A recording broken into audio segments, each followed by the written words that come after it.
Not to be confused with the Red Ring of Death, Circle of Doom is the latest extension in the Kingdom Under Fire series that began on the original Xbox.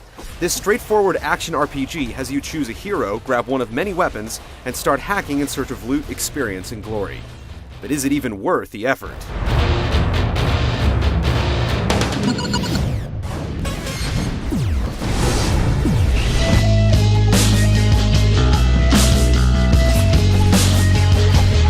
Rather than a story, the game vaguely suggests that your character is traveling from dimension to dimension in an existential journey to decide the fate of an epoch.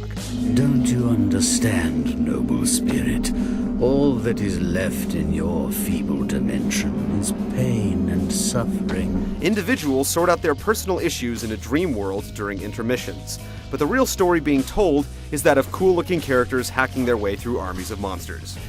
Previous Kingdoms Under Fire were defended in huge real-time strategy battles where you not only commanded armies, but raged through the battlefield Dynasty Warrior style. This time, things are different.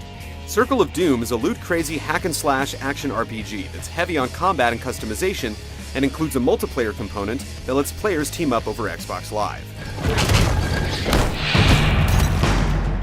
There are multiple characters with different playstyles, and many of them are familiar faces from past entries in the series. Each character takes the same path through the game, squashing the game's long-term prospects, but at least each hero has his own semblance of story and playstyle. Rainier is a huge guy that swings an even bigger sword while wearing a small loincloth. He's slow and powerful. Celine is a hot magical elf chick who's handy with a sword and bow. She's quick and agile. Each character has access to several different weapon types and different skills, so you can put a personal stamp on your chosen warrior. A big part of the game is the synthesis system, which lets you combine items and stack effects to create the ultimate implements of destruction.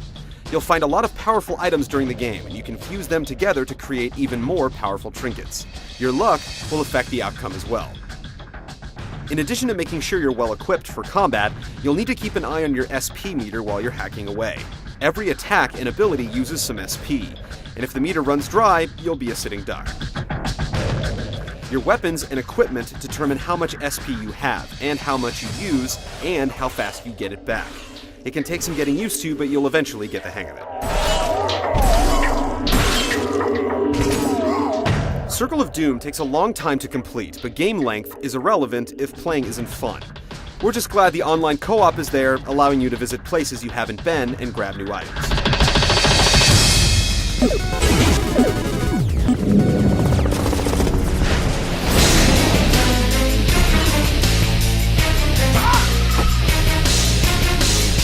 The RTS angle the series is known for is gone, but Circle of Doom definitely throws an army's worth of enemies at you.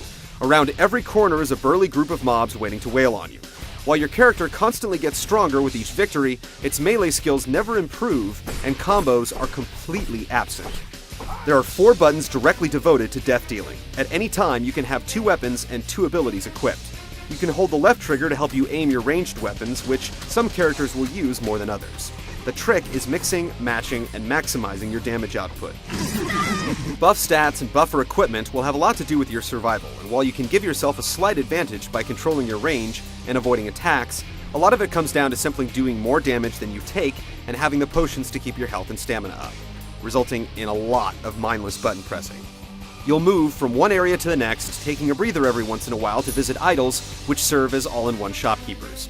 The safe haven that surrounds idols also gives you a chance to snooze and visit the dark world of dreams, where you can learn abilities, meet important characters, and generally progress the story. Moonlight, please share your wisdom with me. With a sparse story and what can feel like an infinite number of enemies standing in your way, playing the game by yourself is a total grind. You can take your game online at any point, teaming up with up to 3 other players, making the game's kill stuff, get loot formula a little more interesting, but we've been playing games like this since the original Gauntlet.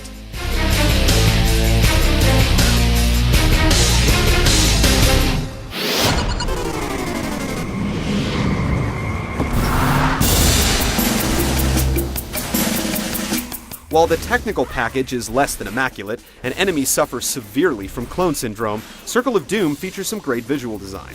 The characters you'll control are attractive and detailed, and some of the more creative enemy designs are good enough to freak you out.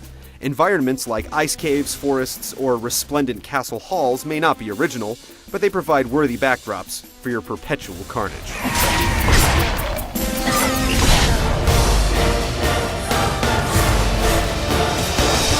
Kingdom Under Fire: Circle of Doom is about as generic as a hack and slash can be. If you're looking for responsive action, you'll be disappointed.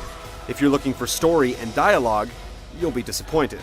If you're the masochistic type that likes spending dozens of hours slaughtering repetitive foes in order to create the ultimate character, then step on up and start grinding. Everyone else will understand the irony of Circle of Doom's title.